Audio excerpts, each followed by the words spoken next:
Hey everyone, and welcome to This Explainer. Today, we are taking your household energy bill, which, let's be honest, usually feels like a total mystery, and turning it into a highly actionable, tiered game plan. We are going to build what I like to call the Impact Effort Energy Matrix. But right off the bat, let's start with a question that might actually kind of surprise you. Are your appliances secretly stealing from you? Because right now, literally as you sit there is an invisible thief just draining your wallet day and night, and you probably don't even realize it's happening. I'm talking about phantom loads. Up to 30% of an average home's energy bill can be completely wasted on these energy vampires. This is power actively consumed by devices that are just sitting there, plugged in, on standby, literally charging you money for the privilege of doing absolutely nothing. Crazy, right? So to beat this, we need a solid strategy. Here is our matrix. We're going to level up tier by tier, starting with the invisible drain, moving on to zero-cost habits, then the quick, cheap fixes, tackling the temperature battle, and finally, looking at major structural game changers. Section 1. The invisible drain. Energy data expert Dr. Steve Buckley hit the nail on the head when he pointed out that everyday items, your computers, media servers, set-top boxes, even things like heated towel rails, these are major energy stealers. They just sit in the background, quietly sipping power and giving you absolutely zero benefit when you aren't actively using them. To put into perspective just how much power goes to waste, let's look at your active usage. An induction hob used daily consumes a staggering 1,168 kilowatt hours a year. That completely dwarfs your oven at 365 and your fridge at 252. When your active appliances pull this much power, you simply can't afford to throw away another 30% on devices that are just, idling. Section 2. The zero-cost habits. Okay, so simple lifestyle changes can add up incredibly fast here. Just dropping your wash temperature to 30 degrees Celsius, that saves about 24 pounds a year. Cutting your showers down to just 4 minutes, there's another 60 pounds saved. Even just opening your curtains to use natural sunlight and waiting until the dishwasher is completely full before running it can save you nearly 100 pounds annually. It's basically free money just for slightly tweaking your daily routine. Now, even an appliance that has to stay on 24/7, like your refrigerator, can be optimized. First off, fill it up. Actually, a packed fridge holds cold air way better because of thermal mass. You should also only use the fast freeze setting when you absolutely have to, and make sure to defrost it regularly so ice buildup doesn't force the motor to work overtime. Oh, and lock the temperature exactly at 5 degrees Celsius. Setting it colder doesn't magically make your food last longer, it just wastes electricity. You might be wondering, how do we actually make these new habits stick? Well, why not gamify your savings and turn it into a fun competition for the family? A lot of energy providers now offer rewards programs, often called spike events, where you can earn points, gift cards, or even cash back just for hitting energy-saving goals during peak demand hours. It's a total win-win. Section 3. The quick, cheap fixes. Moving up the matrix, the absolute most immediate, satisfying win you can get is your lighting.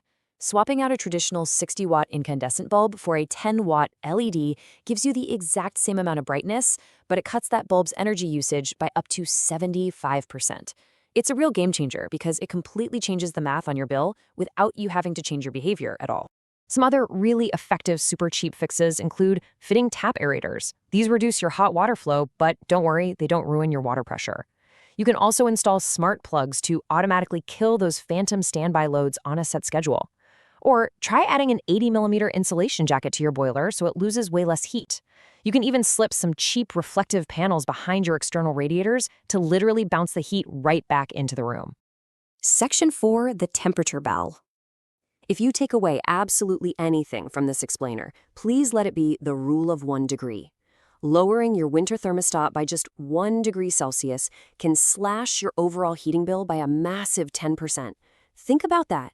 You'll barely feel a 1 degree difference in the room, but you are for sure going to feel a 10% difference in your bank account. Winning this battle requires a slight shift in how we think about comfort. Instead of paying a fortune to heat the entire house, including rooms nobody's even using, try using a 150-watt electric blanket. It costs mere pennies an hour to run, and it heats you directly. You're basically turning yourself into a highly efficient, warm burrito with zero wasted ambient energy. You should also really try to optimize your rooms individually. Keep your main living areas comfortable, maybe around 20 to 22 degrees, but let your bedrooms stay significantly cooler for sleeping. Around 16 to 18 is perfect. And in the summer, set that AC no lower than 24 degrees. Every single degree below that forces the compressor to work exponentially harder, and that costs you big time. Section 5. The structural game changers. First up at this top tier, optimize the utility plan itself. By switching to time-of-use tariffs, you can take full advantage of the fact that energy is much cheaper when fewer people are using it. So you can run heavy appliances like your washing machine or dishwasher during the cheaper, off-peak night hours. You're using the exact same amount of power, you're just buying it when it's basically on sale. Next, when your old appliances do finally bite the dust, replace them exclusively with modern A-rated models. The jump in efficiency is staggering. For example, an A-rated fridge freezer can save you about 360 pounds over its lifespan compared to an older E-rated model. Over time, that efficiency essentially pays for the appliance itself. Then there's what we call thermal modernization. This is the process of upgrading your home's insulation, like installing XPS boards up in the roof and sealing up any drafts to block unwanted heat transfer. You can think of it like putting an invisible, climate-controlled shield right around your house. It drastically reduces the amount of work your furnace and AC have to do just to maintain your comfort. But the absolute ultimate investment, that would be a solar and battery system. The data on this is just incredible. It can slash electricity bills by up to 86%. Typically, over half the power generated is used directly at home to run your daily life, and the rest of it is profitably exported right back to the grid. You literally transform from being just a consumer into a producer. So there you have it. We've walked through the entire matrix together, from simply unplugging a dusty media server all the way up to slapping solar panels on your roof. The power to stop that invisible thief is completely in your hands. So I'll leave you with this. Which tier of this matrix are you going to conquer tonight to take absolute control of your energy footprint? Thanks so much for joining me on this explainer, and I'll catch you next time.